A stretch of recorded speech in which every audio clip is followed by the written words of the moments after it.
Smile line এবং under আইতে এই যে ক্রিজ লাইনগুলো থাকে, ক্রিজ লাইনগুলো আরো বেশি মেকআপের পরে ভিজিবল হয়। এটাই স্বাভাবিক, কারণ তোমার ওখানে টেক্সচার রয়েছে মানে কি সেটাই বেশি লেয়ার হয়ে গেলে ভিজিবিলিটিটা বেশি হয়ে যাবে। তো সেক্ষেত্রে দেখো চোখের তলায় তো আমরা একদমই লাইট ওয়েট কোনো ফুল কভারেজ কনসিলার দিয়ে হাইলাইট করব। সেকেন্ড, এই এরিয়াতে মাউথ জোনটা, কারণ আমরা দেখো চোখ বারবার ব্লিঙ্ক করছি তো, আর আমরা বারবার কথা বলি, স্মাইল করি, এই জন্য এই জায়গাগুলো এই পার্টিকুলার ক্র্যাক বেশি হয়, তাই তো? চোখের তলায় না হয় আমরা কাজল দিয়ে বা শ্যাডো দিয়ে সেটাকে ঢাকতে পারি, কিন্তু স্মাইল লাইনটা কিন্তু ঢাকার কোনো ওয়ে নেই।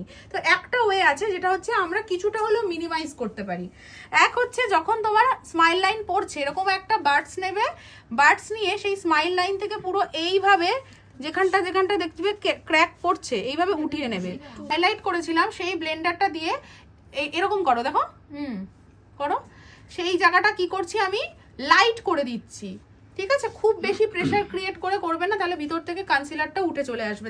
ট্রান্সলুশনটাকে একদম লাইট নেব, ও ওভাবেই থাকছে, লাইটলি এইখানটাকে এইভাবে সেট করব, তাহলে এর ভিজিবিলিটিটা অনেক কমে যাবে। বোঝাতে পারলাম? যেটা বেশি হতো সেটা কমে যাবে।